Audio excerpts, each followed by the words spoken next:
After 30 years of pouring every ounce of my soul into raising my son Matthew, I thought I'd finally catch a break. At 57, I just finished my last day working as a live-in companion for Mrs. Susan Whitman, a wealthy widow in Manhattan's Upper East Side.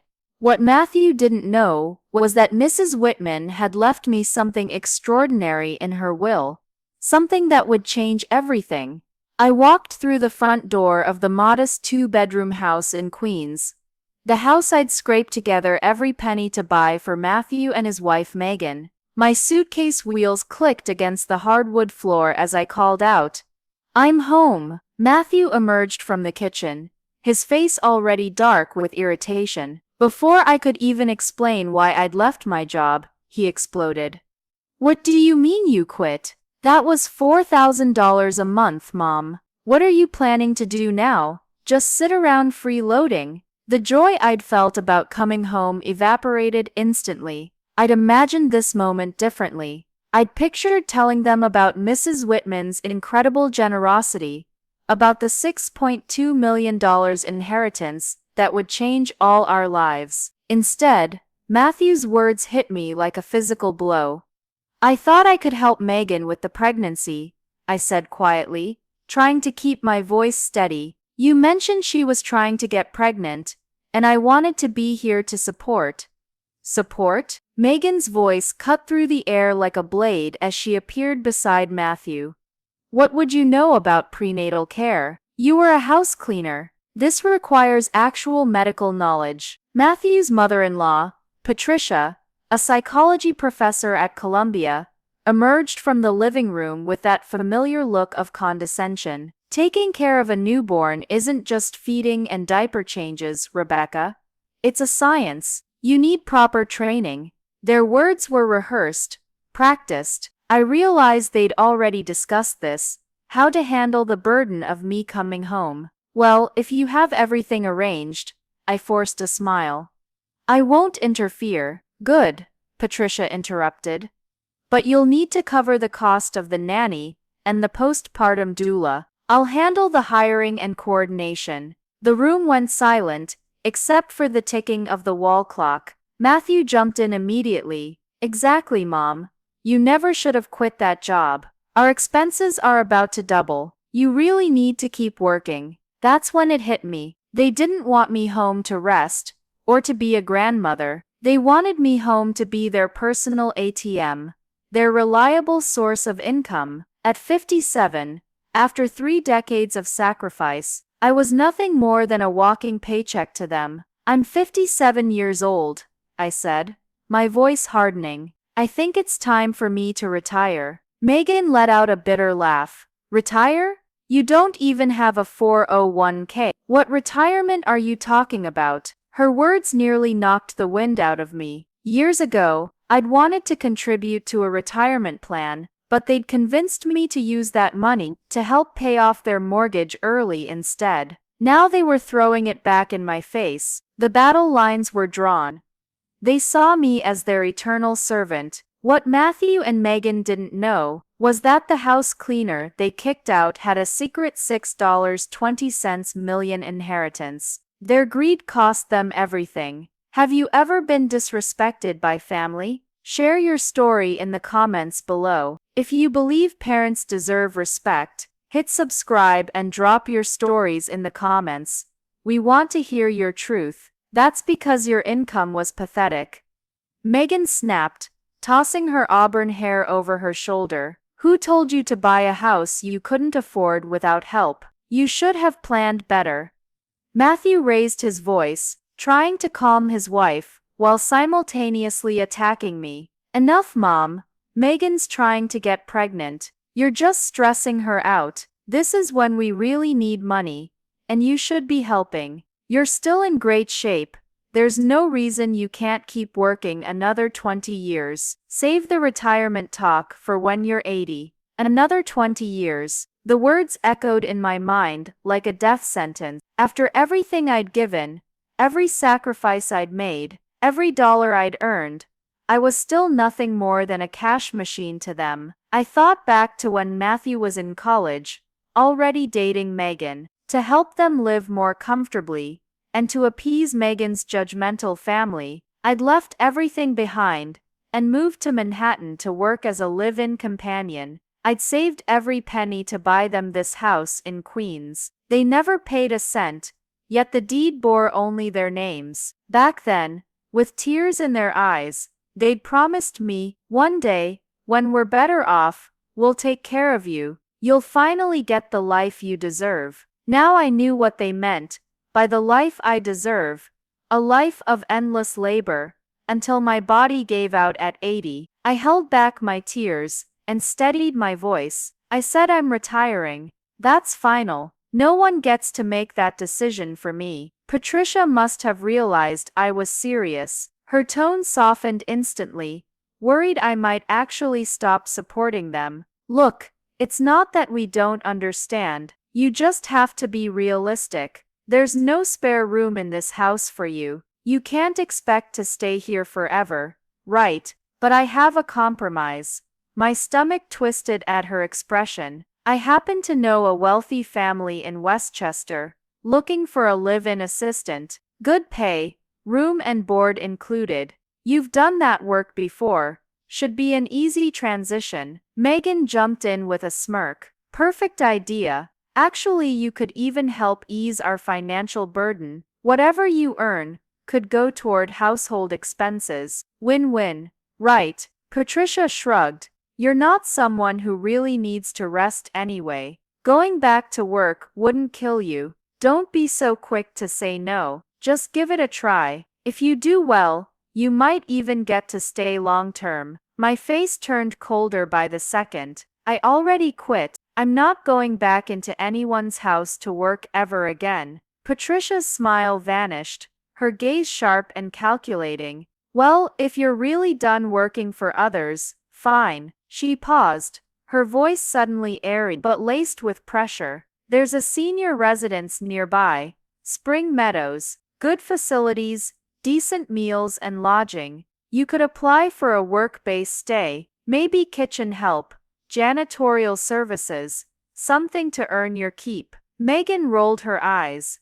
Now that's more reasonable. You can't just live in some hotel and expect us to foot the bill. At least in assisted living, you'd be pulling your own weight. Stop expecting us to carry you. The rage simmered in my chest, but I forced myself to stay composed. This was my breaking point. I turned to Matthew, my voice barely controlled. You really think it's acceptable to send your own mother off to scrub floors in a retirement home just to keep herself fed? His eyes darted away, but he tried to maintain his rational facade. Mom, be realistic. You've always said you wanted to be independent. Isn't this the most dignified way to do that? You support yourself, and we don't owe each other anything. Then he pulled out his iPhone and started scrolling. Besides, there's an opening available right now. I already called earlier to check. You could move in as soon as today. Right in front of me, he started dialing the number. I could hardly believe what I was witnessing. The child I had poured my entire life into raising was so eager to shove me out the door, like I was nothing more than dead weight. My hands trembled, and tears streamed down my face. Matthew, I gave everything I had to raise you. I drained my savings to buy you this home. And now, at this moment, all you see me as is a burden you can't wait to get rid of. Is this how you repay your mother? For a brief second, guilt flickered in his eyes, but it was quickly swallowed by rage. He kicked over my suitcase, sending it crashing to the hardwood floor. You think you suffered.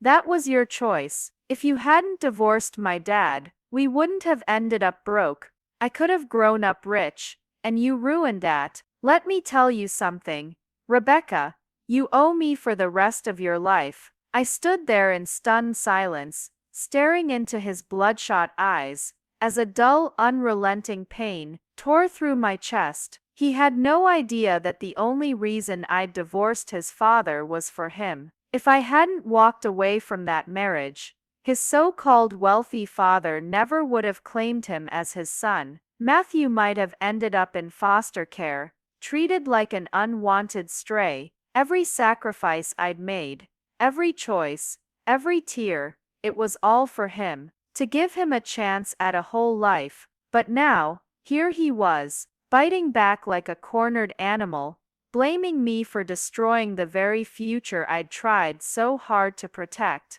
What Matthew didn't know, what none of them knew, was the biggest secret of all. Matthew wasn't my biological child. He was adopted. I'd first seen him when I was volunteering at the Brooklyn Children's Services Center. He was barely a year old, frail as a kitten, his lips tinged blue, his tiny body drained of life. The social worker told me Matthew had been born with a severe congenital heart defect. His birth parents had abandoned him at a fire station. A firefighter heard his faint cries and brought him to the center. I still don't know exactly what drew me to him. Maybe it was the way his eyes, full of fear and longing, clung to mine, or maybe it was because I'd lost my own mother when I was very young. Something about watching a child suffer felt unbearable. I went home and discussed it with my then husband. After much thought, we decided to adopt him. From that moment on, we traveled across the country, searching for hospitals and specialists, doing everything we could to save Matthew's life. But 2 years later, my husband changed his mind. My husband, Robert, had grown tired. "I'm done raising someone else's child," he told me one cold February night. "I want a child of our own. You have a choice. Either send Matthew back to the system, or leave me and raise him alone." I didn't hesitate. I chose Matthew. Back then, his condition was still unstable. I was terrified that going back into the system would mean delayed treatment, or worse, the end of his life. So I worked double shifts, sometimes 3 jobs at once. At night, I'd sit at the kitchen table, eyes burning, making handmade crafts to sell on weekends, just to scrape together extra income. Somehow, through those long, desperate years, I kept him afloat. He survived, recovered, and eventually became as healthy as any other boy. He even made it to college. I never told him the truth about his past, not because I wanted to lie, but because I didn't want to burden him. He was already a sensitive, insecure child. I didn't want him to carry the weight of knowing he'd been abandoned by his birth parents, then rejected by his adoptive father. I wanted him to believe the world could still be kind, that love, real love, did exist. But never in my worst nightmares did I imagine he'd grow into this cold, selfish, ungrateful person, standing before me. As furious as I was, there was also a flicker of relief. Thank God I'd never mentioned Mrs. Whitman's trust fund. If they knew that $6.2 million had already been legally transferred to me, I could only imagine how much uglier this would have become. I looked at Matthew, my gaze icy and unflinching. "If this is how heartless you are, then so be it. From this moment on, we're done. You and I have nothing to do with each other anymore." I reached down, lifted my suitcase, and turned to leave. But Patricia suddenly grabbed my arm. "What are you saying? Matthew is your son. You're supposed to be responsible for his future. You can't just pack up and walk away like this." Megan stepped in, echoing her mother's outrage. "Yeah, what kind of mother does that? You raised him, and now you want to wash your hands of it? That's unbelievably irresponsible." I let out a cold laugh. "You're a college professor, Patricia, an educated woman, and this is the argument you're making. Legally, a parent is only obligated to care for a child until they turn 18. I've supported Matthew well into his 30s. What more does he expect?" Matthew's face twisted, his voice rising in fury. "That's not parenting. That's you making bad choices and trying to pay off your guilt. Every miserable thing in my life is because of you. You owe me for life." Then he shouted, his voice dripping with venom, Did you ask for my permission when you decided to bring me into this world? I almost laughed out loud at the sheer madness of it. He sounded completely deranged. I stared at him like he was a stranger, someone I no longer recognized. I must have been blind to have raised someone like you, I said quietly. And if you've got such deep, twisted philosophical questions, maybe you should ask your birth mother, the one who left you at the fire station. Matthew froze for a beat, confused, but the fury still clung to his face. It didn't matter whether he understood or not. He no longer concerned me. I shook off Patricia's grip and walked toward the door without looking back. Almost immediately, I heard angry shouts behind me. You're disowning your own son. You're not even human. Don't get too proud, Rebecca. When you're old, sick, and no one wants to take care of you, let's see how far that independence gets you. No one's going to hire a woman your age. When you hit rock bottom, don't come crawling back to us. I paused, turned around slowly, and looked at them with cool detachment. You should be more worried about yourselves, I said calmly. Don't forget the house you're living in. That house you treat like your birthright was bought with every penny I scraped together over the years. If I ever decide to take it back, don't be so sure you'll still have a place to live. Megan stormed to the doorway, pointing a finger at my face, seething with rage. Don't you dare touch this house. It's registered in Matthew's and my names. It's legally ours. You have no claim. The more she shouted, the steadier I felt. Fine, I said, my voice unwavering. Then hear this. I don't care if I have to spend the price of 2 houses. I will not let this house stay in the hands of a bunch of ungrateful leeches. Megan's eyes widened in disbelief. Then she burst out laughing, her voice mocking. You've lost your mind. 2 houses. You probably don't even have $1,000 to your name. This house is ours. It's our marital property. You're just some washed-up cleaning lady, trying to bite off more than you can chew. Get lost. People like you deserve to rot on the street. With that, she slammed the door in my face. I didn't respond. I didn't argue. I didn't even flinch. I just turned toward the street, pulled out my phone, and started browsing listings for luxury homes in Manhattan's most exclusive neighborhoods. A bitter smirk played at my lips. If I didn't move into the best house in the city, I'd be doing a disservice to the $6.2 million sitting comfortably in my trust fund. That night, I checked into the Plaza Hotel. Then I contacted Mrs. Whitman's private attorney, Charles Rothstein, of Rothstein and Associates, and instructed him to initiate legal proceedings to reclaim everything that was rightfully mine. In the days that followed,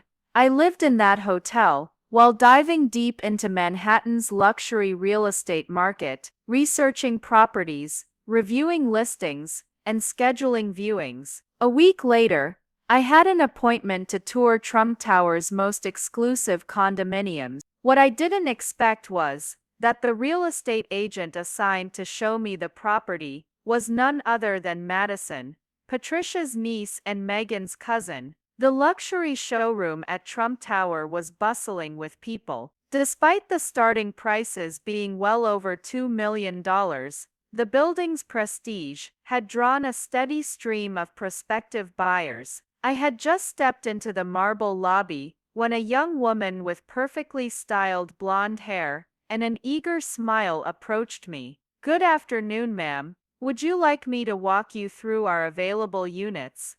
But before I could answer, a sharp voice rang out across the room, and my new life was about to collide with my old one in the most spectacular way possible. Who's handling client screening today? Do we just let anyone walk in now? There she was, Madison, Patricia's niece, Megan's cousin. We'd only met a few times at family gatherings, but she'd left a lasting impression. Classic social climber attitude, the kind who dripped arrogance with every word, constantly bragging about how she only dealt with Manhattan's elite clientele. "Rebecca, what are you doing here?" she asked, striding over in her Louboutin heels, eyes full of disdain. I kept walking toward the model units. "I'm here to view a property. Is there a problem?" She immediately stepped in front of me, blocking my path with a sneer. "A house cleaner? You think you can afford this place? Don't tell me you're just here for the free champagne. I've seen plenty like you, pretending to be buyers just to get some free refreshments." People nearby began glancing over, whispering, their expressions carrying that uncomfortable mix of judgment and curiosity. Some even nodded slightly, as if to say, "She's not wrong." The young assistant beside me spoke gently, trying to diffuse the situation. "Madison, I'm not busy right now. I can show this lady around." But Madison shoved her aside without hesitation, eyes burning with contempt. "And who do you think you are, lecturing me on how to do my job?" The girl shrank back, intimidated. Then Madison waved over two security guards. "You two, escort this visitor out of here." Now, the showroom fell silent. All eyes were on us. I raised my hand calmly, stopping the guards before they could approach. "I came here to view a property. On what grounds are you kicking me out?" Where's your manager? "I'd like to speak with someone in charge." A young man in a crisp navy suit approached quickly, wearing a polished professional smile. "Good afternoon, ma'am. I'm James, the sales manager for this project. Is there an issue I can assist with?" Before I could speak, Madison jumped in. "James, she's just here for the freebies." I was about to have security remove her. James frowned slightly, but kept his tone courteous. "Ma'am, would you mind showing us some form of financial verification? As you know, this is an exclusive showcase, and we do require proof of purchasing ability." Without hesitation, I pulled out my folder. They already verified my documents at the entrance. Madison snatched the folder from my hand and flipped it open dramatically. "6 million?" She shouted loud enough for half the showroom to hear. "Are you kidding me? She's a house cleaner. There's no way she has that kind of money. I know her background better than anyone here. This has to be fake. We can't let someone like her play us." James stood there, frowning deeply, clearly caught in the middle. I didn't bother arguing. Instead, I took out my iPhone, opened my Chase private client banking app, and held it up for them to see. The young assistant leaned in, counting softly under her breath. 1 million, 2 million, oh my God, over 6 million. Gasps rippled through the crowd. People's eyes widened, no longer judging, now stunned, curious, even slightly in awe. Someone near me whispered, "Damn, she's got serious money." Madison's face, drained of color, cycling rapidly from red to pale green to ghost white. She looked like she wanted to vanish into the marble floor, but Madison still wouldn't give up. The humiliation was about to get much worse. Madison kept pushing, her voice sharp and desperate. "James, that banking app on her phone has to be fake. There's no way she has that kind of money." James's face darkened, his brow furrowing deeply. "Madison, that's enough." Then he turned to me with a composed, respectful tone.